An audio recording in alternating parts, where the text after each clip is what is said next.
Unleashed lawyers out of New York, Jeff Gold, out of L.A., Brian Claypool. All right, say the state puts Dr. William Moroney on the stand and you hear that, Claypool, where are you going to go as defense lawyer?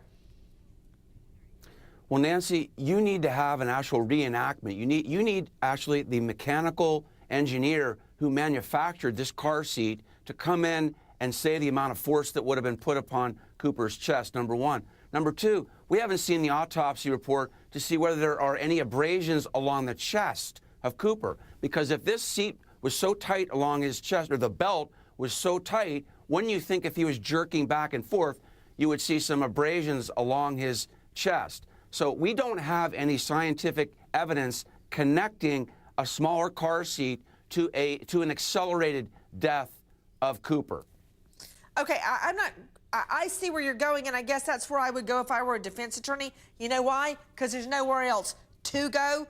But police know where the car seat was notched. They already know that, Jeff Gold, so you don't have to really experiment with it.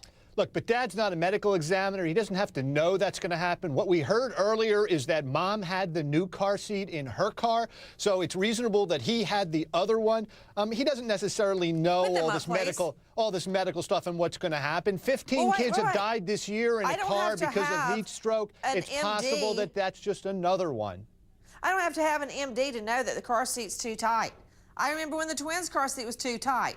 I could hardly buckle it anymore. I let it out all the way. It was too tight. He did it on this. He knew it was too tight on the child. We don't know, Nancy. He goes all the way to Home Depot to get light bulbs, but he can't go get a car seat that fits. Ding, ding. Hello? He dragged his friends to Home Depot to get light bulbs, but he couldn't get a new car seat. What?